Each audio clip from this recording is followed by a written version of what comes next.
Good morning बच्चों। आज हम आपकी वर्कशीट नंबर 65 जो आपके हिस्ट्री के चैप्टर फ्रांस की क्रांति में से आई है, उसकी थर्ड वो है रिवीजन 65 में पढ़ेंगे। इन्होंने अनुच्छेद देख बढ़िया करा हुआ है। अगर आप बच्चों इन वर्कशीट्स को अच्छी तरीके से रीड करके इनके आंसर लिखोगे तो आपकी बहुत अच्छी रिवीजन होगी। और इन्होंने कितनी सुंदर रिवीजन करवा रहे हैं, छोटे छोटे पैराग्राफ में से क्वेश्चन निकाल कर, मतलब इनको याद भी कर लोगे। और अगर आप पूरे चैप्टर के अपने आप याद करो तो वो मुश्किल होती है। अगर इन मतलब जो अनुच्छेद दे रखे हैं इनके आंसर दोगे, कंप्रीहेंशन टाइप दे रखा है, तो आपको लर्न भी हो जाएगा और इजीली लर्न हो जाएगा। इसमें पहला अनुच्छेद है, पूरी आबादी में लगभग 90% किसान थे, लेकिन जमीन के मालिक किसानों की संख्या बहुत कम थी। मतलब फ्रांस में पूरी जितनी वहाँ की पॉपुलेशन थी तो वो किसान थे, उनमें से 90% किसान थे। लेकिन वो वाले किसान जिनकी अपनी जमीन होती है वो कम थे। मतलब ज्यादा लोग, 90% लोग, ज्यादा अधिकतर लोग वहां पर खेती करते थे, किसान थे, लेकिन वो वाले किसान कम थे जिनके पास अपनी जमीनें थी। लगभग 60% जमीन पर कुलीनों, जो कुलीन उसमें आते हैं, कुलीन वर्ग के लोग हैं, तो वो क्या है, वो जमीनों के मालिक थे। 60% कुलीन लोग, अमीर लोग जमीन के मालिक थे। चर्च और तीसरे स्टेटस के अमीरों का अधिकार था। 60% जो जमीन थी उसके ऊपर किसका, कुलीन वर्ग के लोगों का, चर्च के पादरी लोगों का, और तीसरी स्टेट के जो अमीर लोग थे उनका था, उनका अधिकार था, अमीरों का अधिकार था। प्रथम दो स्टेटस कुलीन वर्ग एवं पादरी वर्ग के लोगों को कुछ विशेष अधिकार जन्मना से प्राप्त थे। जो पहली दो स्टेट्स थी वहां की, क्योंकि वहां का समाज 3 स्टेट्स में बटा हुआ था, तो पहली कुलीन वर्ग और पादरी वर्ग के लोगों को कुछ जन्म से विशेष अधिकार मिले हुए थे। इनमें से सबसे महत्वपूर्ण विशेष अधिकार था राज्य को दिए जाने वाले करों से छूट। मतलब जो सरकार को कर देने थे वो पादरी लोगों को और कुलीन वर्ग के लोगों को नहीं देने पड़ते थे। कुलीन वर्ग को कुछ अन्य सामंती अधिकार, विशेषाधिकार भी शामिल हासिल थे। तो कुलीन वर्ग के लोग तो, एक तो उनको सरकार को जो कर देना होता था वो नहीं देना पड़ता था, जन्म से विशेष अधिकार मिला हुआ था। एक उनको सामंती विशेषाधिकार मिला हुआ था कि वो उनको वो कर, वो क्या है, जो तीसरे स्टेट्स के लोग थे वो उनको कर देते थे। वह किसानों से सामंती कर, और तीसरी स्टेट के जो किसान लोग थे वो इनको कुलीन वर्ग को कर, उनसे कर वसूलते थे।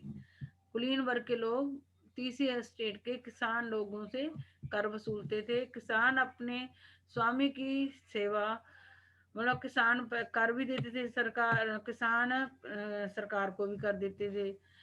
जो किसान थे वो कुलीन वर्ग को भी सामंती कर देते थे। उसके बावजूद भी स्वामी की सेवा के स्वामी की सेवा, स्वामी के घर पर और खेतों में काम करना। जो उसका मालिक होता था किसान का, जिसकी जमीन पर वो खेती करता था, उस स्वामी के घर पर भी काम करना पड़ता था, खेतों पर भी काम करना पड़ता था। और देश की जो सेना होती थी उसमें भी सेवा देनी पड़ती थी किसान को। अथवा सड़क, अगर देश के अंदर जो सड़कें होती थी उसके निर्माण में भी 4 काम एक्स्ट्रा करने पड़ते थे। कुलीन वर्ग को तो और पादरी वर्ग को कर देने नहीं पड़ते थे, उल्टा किसान सामंत, जो कुलीन वर्ग था उनको सामंती कर देते थे। और जो उनके किसान का मालिक होता था उसके घर जाके किसान को काम भी करना पड़ता था, उसके खेतों में भी फ्री काम करना पड़ता था, सैन्य सेवाएं भी देनी पड़ती थी इस देश के लिए। और जो देश के में सड़कों का निर्माण होता था उसमें भी अपना उनको मतलब हिस्सा देना पड़ता था, मेहनत करनी पड़ती थी।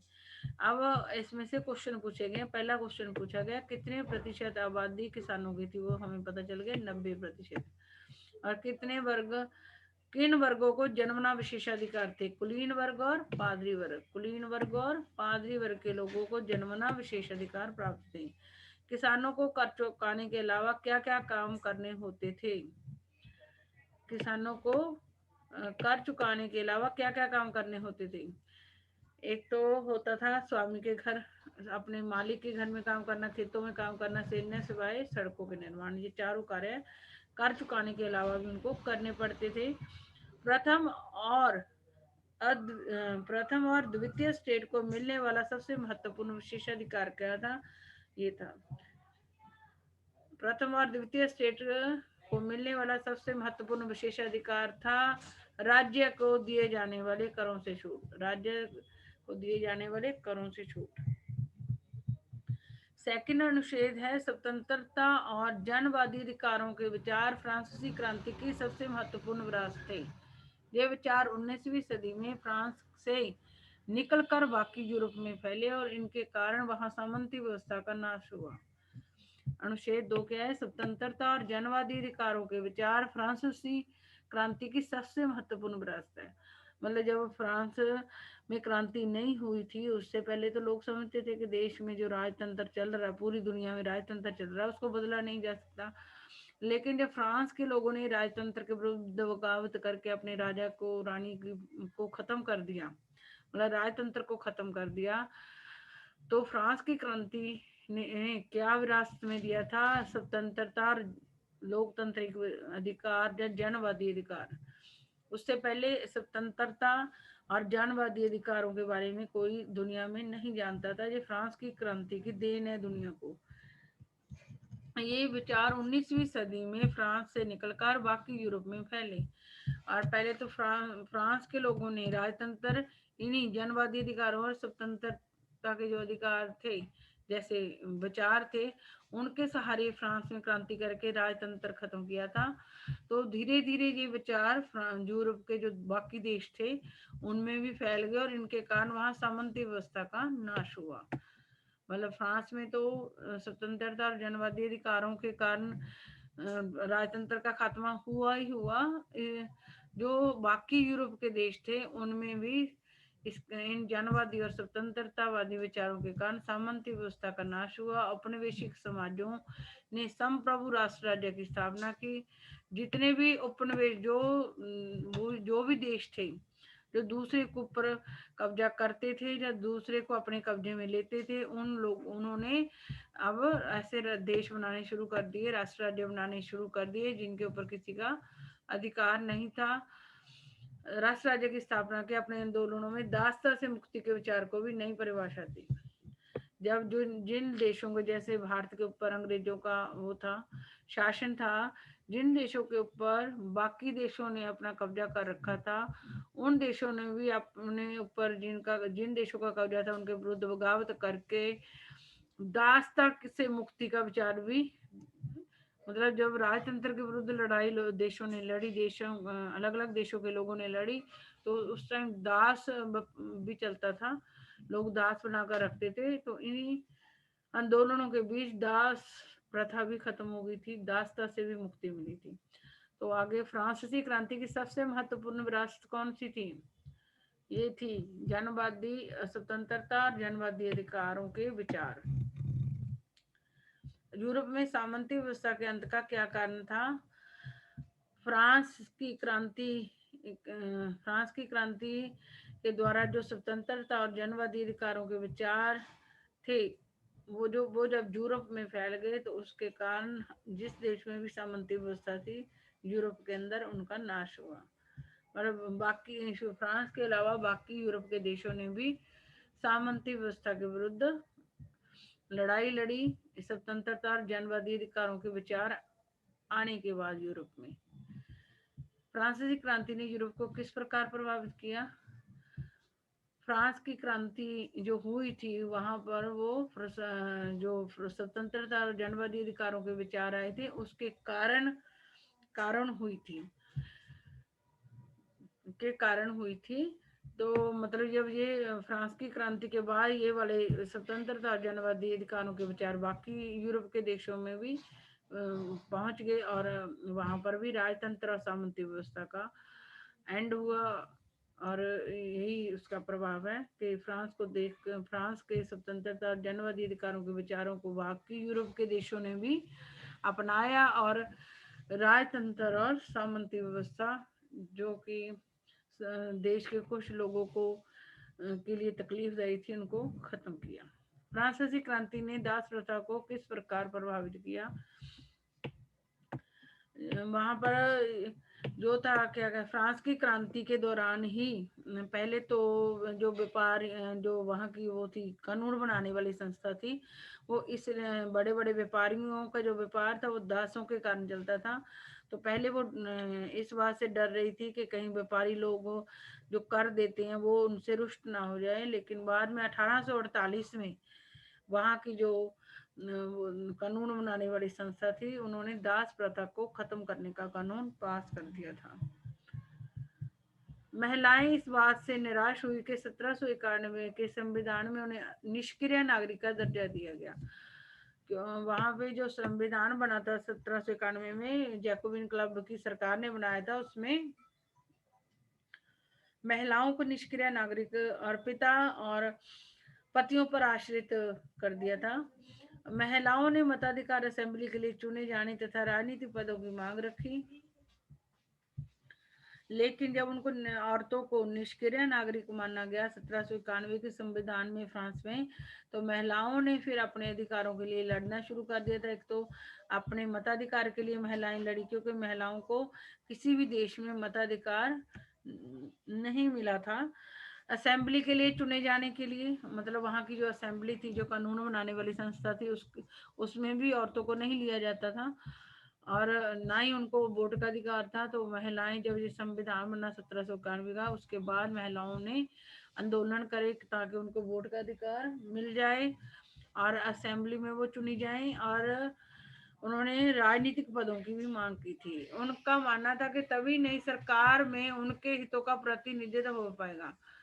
वो ये वाले अधिकार इसलिए मांग रही थी कि अगर वो उनको ये अधिकार मिल जाएंगे तो उनके जो महिलाओं के जो हित है उनका सरकार में मतलब जहाँ उनके हितों की रक्षा हो पाएगी। अगर वो सरकार में जो काम, जो लोग सरकारी काम करते हैं उसमें महिलाएं भी आ जाएंगी, तो उनको लगता था कि महिलाओं के हितों की रक्षा होगी। 1791 के संविधान में सक्रिय नागरिक का दर्जा किन्हें दिया गया था? पुरुषों को दिया गया था।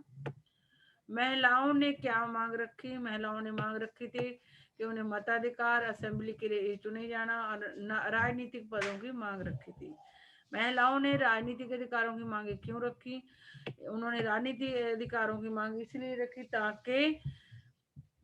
ताकि सरकार में उनके हितों का प्रतिनिधित्व हो सके। महिलाओं को समान अधिकार मिलने से क्या परिवर्तन आ सकता है? महिलाओं को समान अधिकार मिलने से क्या परिवर्तन आ सकता है कि महिलाओं की जो स्थिति है वो सुधर सकती थी, क्योंकि वहां पर महिलाओं को पढ़ने का अधिकार प्राप्त नहीं था और वो घर का काम भी करती थी, बाहर का काम भी करती थी। इसलिए अगर उनको समान अधिकार मिल जाएंगे तो उनके हितों की रक्षा हो पाएगी। पुरुषों के समान अधिकार मिल जाएंगे तो उनके हितों की रक्षा हो पाएगी और सरकार में भी उनके हितों का प्रतिनिधित्व हो पाएगा अगर उनको पुरुषों के समान अधिकार मिल जाएंगे। अगर वो सरकार में पहुंच जाएंगी तो अगर सरकारों के लिए कुछ मतलब औरतों के लिए कानून बनेगा, तो अगर मतलब कोई कानून बनाया जाएगा तो वो अगर औरतों के लिए नहीं सोचा जाएगा, तो अगर औरतें सरकार में होंगी तो वो वहां पर बोलेंगी कि भाई इसमें औरतों को भी शामिल किया जाए। तीसरे स्टेट में इन सौदागरों एवं निर्माताओं के अलावा प्रशासनिक सेवा व वकील जैसे पेशेवर लोग भी शामिल थे। तीसरी स्टेट में आपको पता है सौदागर यानी कि व्यापार करने वाले, सौदागरों एवं निर्माताओं के अलावा प्रशासनिक सेवा यानी कि वकील और अदालत में काम करने वाले लोग भी शामिल थे। ये सभी पढ़े लिखे थे और इनका मानना था कि समाज के किसी भी समूह के पास जन्मना विशेषाधिकार नहीं होने चाहिए। किसी भी व्यक्ति की सामाजिक हैसियत का आधार उसकी योग्यता ही होनी चाहिए। तीसरे स्टेट में कौन कौन से वर्ग शामिल थे? सौदागर और निर्माता, प्रशासनिक सेवा व वकील लोग थे। प्रशासनिक सेवक और वकील लोग थे, ये पेशेवर लोग थे। आपकी बुक में भी दे रखा है वो, तो जब वो उसमें तीनों स्टेट का जो चित्र दे रखा है उसमें सब दे रखा है। तीसरी स्टेट में कौन कौन से वर्ग शामिल थे, तो यहाँ पर तो ओनली सौदागर, निर्माता, प्रशासनिक सेवक और वकील, किसान और कारीगर, मजदूर थे, छोटे किसान थे, भूमिहीन किसान थे। क्या अमीर पादरी भी तीसरी स्टेट के सदस्य थे? नहीं। तीसरी पादरी पहले ही उसमें आते थे, स्टेट में आते थे, तीसरी स्टेट में नहीं आते थे। मतलब आप अपनी बुक का एनसीईआरटी बुक में देख लेना कौन कौन से, पहले में तो इन्होंने उन्होंने व्यापारी, व्यावसायिक लोग और अदालतों में काम करने वाले वकील लिखा हुआ आपकी बुक में, नीचे कारीगर और किसान है, और उससे नीचे बिल्कुल मजदूर और भूमिहीन किसान है। और तीसरे स्टेट के लोगों का विशेषाधिकार के बारे में क्या मानना था? तीसरी स्टेट के लोगों का विशेषाधिकार के बारे में क्या मानना था? ये तीसरी स्टेट में आ रहे थे सौदागर, निर्माता और प्रशासनिक सेवक और वकील, ये सारे पढ़े लिखे लोग थे। इनका मानना था कि किसी भी समूह के पास जन्मना विशेष अधिकार नहीं होने चाहिए, हर एक व्यक्ति की सामाजिक की हैसियत का आधार उसकी योग्यता होनी चाहिए। तीसरे स्टेट के लोगों के अनुसार सामाजिक हैसियत का अधिकार क्या होना चाहिए? योग्यता। सामाजिक हैसियत का क्या होना चाहिए? योग्यता। तो तीसरे स्टेट में कौन कौन से वर्ग शामिल थे वो आप बुक में भी देख सकते हो, मैंने भी बोल दिए। और पादरी कोई ऐसा नहीं था, पादरी अमीर ही थे, गरीब पादरी कोई नहीं था, उसमें कुछ बुक के अंदर नहीं आया, तो वो पहली स्टेट में ही आते थे, पादरी वाली में, पादरी वर्ग में ही आते थे। और तीसरे स्टेट के लोगों का विशेषाधिकार क्या था? किसी को भी जन्मना विशेषाधिकार नहीं मिलने चाहिए, सबकी सामाजिक हैसियत का अधिकार, योग्यता होनी चाहिए। और तीसरे स्टेट के लोगों में सामाजिक हैसियत का आधार योग्यता होनी चाहिए। तो बच्चों आज की वर्कशीट आसान है, इसको आप बार बार पढ़ोगे तो आपका बहुत सारे क्वेश्चन कंप्लीट हो जाएंगे। तो बच्चों अगर आपको मेरी वीडियो पसंद आई हो तो लाइक और सब्सक्राइब कर देना मेरे चैनल को। और थैंक यू बच्चों।